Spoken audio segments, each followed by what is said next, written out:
예수를 본받아 347번째 시간입니다. 오늘 말씀의 범위는 마태복음 27장 31절로 56절이며 제목은 어찌 나를 버리셨나이까 입니다.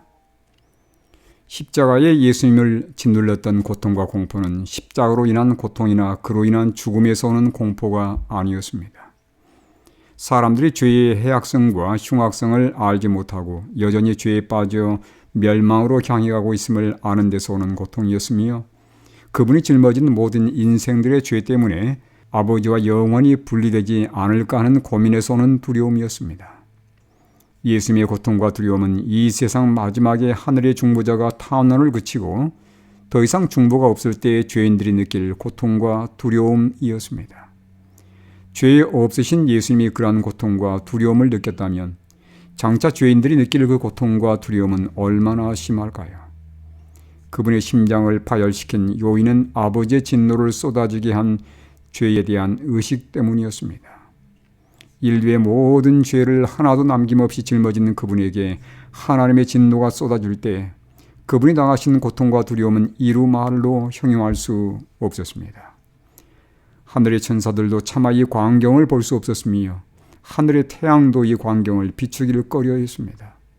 제6시로부터 온 땅에 어둠이 임하여 제9시까지 계속되더니 정오부터 오후 3시까지 태양은 사라진 듯 하였고 사방은 칠흑같이 어두워졌습니다. 그 현상은 결코 일식이나 다른 자연현상에 의한 것이 아닌 초자연적 현상이었으며 사람들을 영적으로 깨우치기 위한 하늘이 주신 징조였습니다. 하나님이 해와 달과 별들을 지으실 때 그것들로 빛을 비추고 계절과 날과 해를 이루도록 한 것 외에도 특히 징조의 목적으로 주셨다고 성경은 창세기 1장 14절에 말씀하고 있습니다. 예수님이 십자가에 못 박히신 날 있었던 암흑 사건은 분명 사람들을 깨우치기 위한 징조였습니다. 훗날 재림의 징조로서 주어질 암흑일 사건 역시 백성들을 깨우기 위한 초자연적인 현상입니다. 짙은 어둠이 십자가를 덮고 있을 때 예수님은 함께 한 자 없이 홀로 죄에 대한 하나님의 진노를 한 방울도 남김없이 모조리 받고 있었습니다. 조롱하며 욕하고 저주하던 목소리들은 초자연적인 암흑 현상에 멈춰졌습니다. 십자가 주변의 사람들은 말로 표현할 수 없는 공포에 사로잡혔습니다. 이 두려운 일이 언젠가 그들에게 닥쳐올 운명처럼 느껴진 것입니다. 오후 3시가 되었을 때 사방의 어둠은 거쳐졌지만 여전히 십자가는 어둠에 쌓여 있었습니다.